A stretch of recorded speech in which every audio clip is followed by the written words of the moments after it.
Hello there, this is a tutorial for the procedural torus and arc nodes that I created. This is what you see when you open File. You have this torus which is connected in the geometry nodes. It has material and it's also it has a thickness which we do with these nodes. If I mute them, you see this is what the node does, also without the material. The material is using the input of an attribute, the UV map, as it's called for all the basic shapes.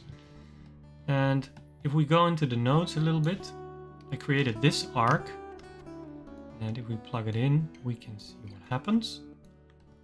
So we look at it from the top. It has 32 subdivisions. If we set it to 360, here we can see that it's just a circle, but if we change it, you see here that it's overlapping. Start angle, you also have it just with a regular arc from Blender, but we can use the parameter. If we, for example, do a set position, we will set all the individual points, and we do a combine, and we use the curve parameter to offset them in the z-axis, so you can also make a spiral that spirals up. And we do a map range, and we make the distance a little bit smaller. So here we can see what we are doing actually. So if we set this to 360, with a regular arc you get a problem.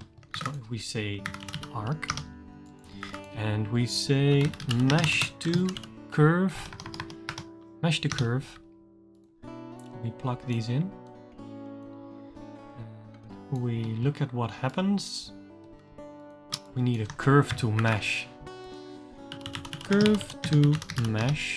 and we need a curve circle, and then plug it in as well, and then make the radius a little bit smaller. So here we can see from the top a curve with a circle projected onto it, so it becomes a tube. But when we set this to 360, here we see that a problem occurs. It's not creating a full loop because it's using the segments to calculate the angle of the segments and also the angle of the endpoints. So you can make this gap smaller by giving it a larger resolution, but that's not really what we want. We also want to have the right angle when we have less subdivisions. So that is why we created this special arc. And what it does, as I showed you, it creates two more points. So if we do here curve to mesh, and we take a curve circle, and we plug that one in with a 0.2 radius. Here we can see that the line exactly lines up with the other line of the end, but we have two extra endpoints, and that is why we have here endpoints. So what we can do here is delete, and then use point, and then plug in the endpoints. And then we have an exact circle. If we don't use the set position, we mute it for now, you see that it will line up both ends. And then if you up the resolution or scale it down the resolution, they will always stay connected. And you can change the radius, you can also change the sweep, so you can turn it back. Also, when we put it to 90, it will be exactly 90 degrees. And we also can change the start angle.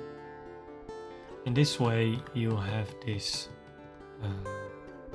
part, this tube. And if we go into the torus, So we reconnect. Let's connect it from here with the material. It's the same thing. We are using 2 arcs if we go into the node group, and we capture the UVs by using both of the parameters of the arcs and then combining them, the X and Y axis, to create the UV. And then if we go a level higher, we go into UV. Here we see that it's UV unwrapped, and here we have all the parameters. So if we go into mesh mode, we can see that we can still set the amount of edge loops here also to make it a higher resolution model, and we can also set the radius or the angle of the loop. We can also do it here, so we can close it off. Set them both to 360, and then you will have your torus. There's also a merge by distance, so if you set it to a full 360, it will just be a closed shape. Once you scale it down a little bit, it will open up. The vertices are no longer connected. So this way it becomes easy to create toruses or revolves that connect. You can also like combine it with your own curves and make all kinds of shapes, just like in the revolve tutorial that I showed you. And also here you have you can change the start point, so you can make all kinds of interesting animations as you want.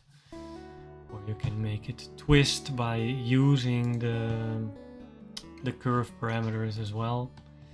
So I hope this is useful as a basic shape, and yeah, see you in the next one. Bye!